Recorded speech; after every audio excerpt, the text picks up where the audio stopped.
Google. Okay Google. Hi Google. Okay Google.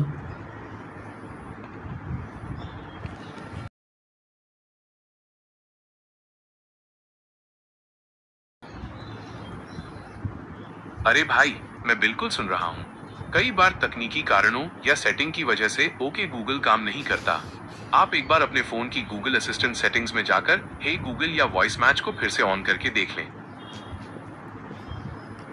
अच्छा okay Google, ये बताओ। Okay Google. Hey Google. चूतिया Google.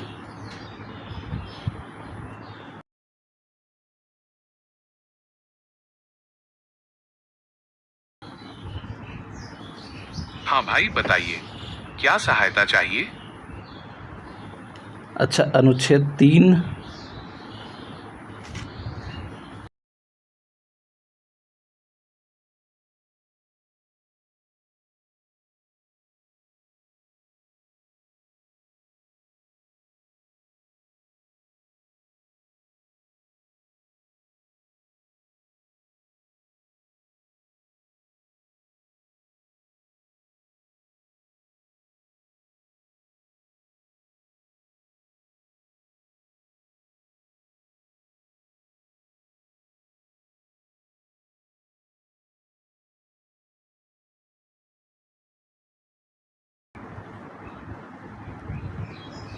Jammu Kashmir में धारा 370 के प्रावधानों को हटाने और राज्य को केंद्र शासित प्रदेशों में बदलने के लिए आपातकाल इमरजेंसी के बजाय राष्ट्रपति शासन प्रेसिडेंट्स रूल अनुच्छेद 356 लगाने के पीछे मुख्य कानूनी और रणनीतिक कारण निम्नलिखित हैं। 1. संवैधानिक और कानूनी तकनीकी आवश्यकता कॉन्स्टिट्यूशनल मैकेनिज्म। अनुच्छेद 370 3 की शर्त। धारा 370 को पूरी तरह निष्क्रिय या संशोधित करने के लिए जम्मू कश्मीर की संविधान सभा कॉन्स्टिट्यूएंट असेंबली की सहमति अनिवार्य थी। चूंकि वह सभा 1957 में ही भंग हो चुकी थी, इसलिए उसकी शक्तियां राज्य की विधानसभा लेजिस्लेटिव असेंबली में निहित मानी गई। संसद को विधायी शक्ति राष्ट्रपति शासन लागू होने पर अनुच्छेद 356 1B के तहत राज्य विधानमंडल की सभी शक्तियां संसद पार्लियामेंट के पास चली जाती हैं। सरकार ने इसी कानूनी रास्ते का उपयोग किया। 2. राज्य विधानमंडल की भूमिका संसद को सौंपना। अनुच्छेद 3 के तहत किसी राज्य की सीमा या स्थिति बदलने के लिए राष्ट्रपति को उस राज्य के विधानमंडल के विचार जानने होते हैं।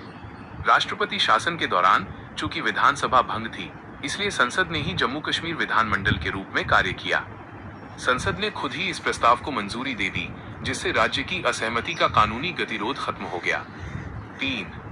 आपातकाल और राष्ट्रपति शासन में अंतर।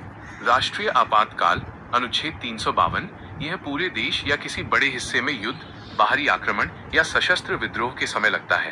केवल एक राज्य के पुनर्गठन या धारा 370 हटाने के लिए राष्ट्रीय आपातकाल लगाना संवैधानिक रूप से गलत और अत्यधिक कड़ा कदम होता, जिसे अदालत में चुनौती दी जा सकती थी। राष्ट्रपति शासन अनुच्छेद 356 यह तब लगाया जाता है जब राज्य का संवैधानिक तंत्र विफल हो जाए। वहां जून 2018 में भाजपा पीडीपी गठबंधन टूटने के बाद राजनीतिक अस्थिरता थी। यह पूरी तरह स्थानीय और राज्य विशिष्ट होता है। 4. अंतर्राष्ट्रीय और राजनीतिक प्रभाव। राष्ट्रीय आपातकाल लगाने से वैश्विक स्तर पर यह संदेश जाता कि भारत में आंतरिक युद्ध जैसी स्थिति है, जिससे देश की छवि बिगड़ती। राष्ट्रपति शासन एक नियमित प्रशासनिक प्रक्रिया है, जिससे घाटी में कानून व्यवस्था बनाए रखते हुए बिना किसी बड़े अंतर्राष्ट्रीय विवाद के इस ऐतिहासिक फैसले को कानूनी रूप दिया जा सका। मुख्य बिंदु समरी। सरकार को धारा 370 हटाने के लिए जम्मू कश्मीर विधानसभा की शक्ति अपने हाथ में चाहिए थी। राष्ट्रपति शासन लगाकर सरकार ने विधानसभा की वो शक्ति संसद को ट्रांसफर कर दी, जो राष्ट्रीय आपातकाल के जरिए इस तरह संभव नहीं थी। क्या आप इस प्रक्रिया के तहत सुप्रीम कोर्ट के फैसले 2023 के बारे में भी जानना चाहते हैं?